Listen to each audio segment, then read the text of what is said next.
ઝઘડિયા જીઆઈડીસીમાં કામદારોને લઈને જતો ટેમ્પો ગટરમાં પલટી જતા કામદારોને ઈજા પહોંચી હતી। 14 જેટલા કામદારો ટેમ્પોમાં બેસીને અંકલેશ્વર જઈ રહ્યા હતા। તે દરમિયાન ટેમ્પો પલટી જતા આ અકસ્માત સર્જાયો હતો।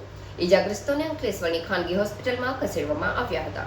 ઝઘડિયા સ્થિત જીઆઈડીસીમાં ગતરોજ કામદારોને અંકલેશ્વર લઈ જતો એક ટેમ્પો ગટરમાં પલટી મારી જતા ટેમ્પામાં બેસેલા કામદારો ઈજાગ્રસ્ત થયા હતા। ઝઘડિયા જીઆઈડીસી પોલીસ મથકમાંથી મળતી વિગતો મુજબ ગતરોજ 14 જેટલા કામદારો ઝઘડિયા જીઆઈડીસીમાંથી ટેમ્પોમાં બેસીને અંકલેશ્વર જઈ રહ્યા હતા। તે દરમિયાન રાતના 8:30 વાગ્યાના અરસામાં જીઆઈડીસીની બ્લેક રોઝ કંપની નજીકના વળાંક પાસે સ્પીડ બ્રેકર આવતા ટેમ્પો ચાલકે સ્ટીયરિંગ પરથી કાબુ ગુમાવતા ટેમ્પો સ્પીડ બ્રેકર તોડીને રોડની બાજુની ગટરમાં પલટી મારી ગયો હતો। અકસ્માતની આ ઘટના દરમિયાન ટેમ્પામાં બેસેલા કામદારોને નાની મોટી ઈજાઓ થઈ હતી। આ ઘટનામાં અમુક કામદારો ગંભીર રીતે ઈજાગ્રસ્ત થતા કેટલાકને હાથ પગ પર ફ્રેક્ચર પણ થવા પામ્યું હતું।